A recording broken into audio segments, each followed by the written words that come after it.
करीब 1000 साल पुराना कटक शहर, जो कि पूर्वोत्तर राज्य उड़ीसा पे स्थित है और वहां का वाणिज्यिक शहर भी कहा जाता है।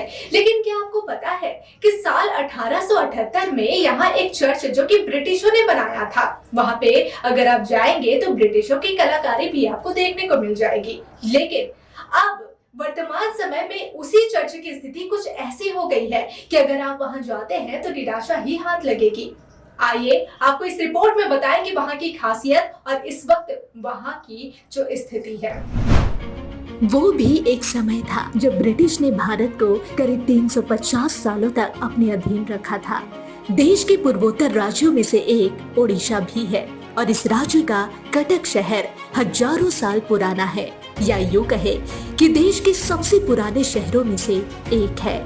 साल 1878 में ब्रिटिशों ने यहाँ एक चर्च बनाया था जो कि द चर्च ऑफ एपिफेनी के नाम से जाना जाता है, जिसे देखते ही ब्रिटिश जमाने के निर्माण शैली के ऊपर ध्यान चला जाता है।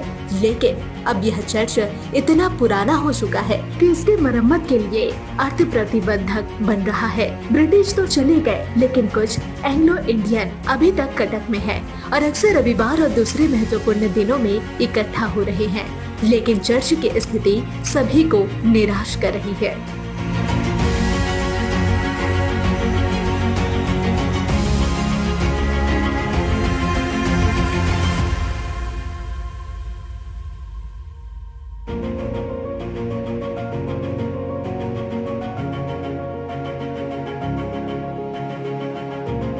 कटक में चर्च ऑफ द एपिफेनी केवल पूजा का स्थान नहीं है, यह शहर की स्थायी आस्था, सांस्कृतिक विविधता और वास्तुकला की भव्यता का जीवंत प्रमाण है। यह सह अस्तित्व, सहिष्णुता और विभिन्न संस्कृतियों और परंपराओं के सामंजस्यपूर्ण सम्मिश्रण का प्रतीक है।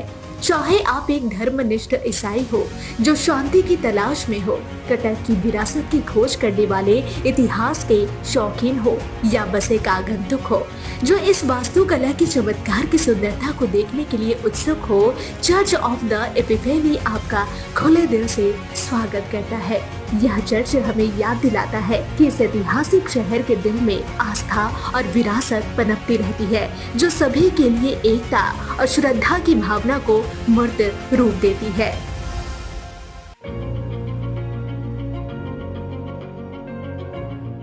न्यूज़ यूएनआई के लिए कटक से समृद्ध राउत की रिपोर्ट। आप देख रहे हैं news Uni. Well-Known Finance is a personal finance platform focused on empowering and serving millennials to take a well-informed decision while buying a financial product like home loan, car loan, business loan, personal loan, SME loans, insurance, etc. For further details, contact us.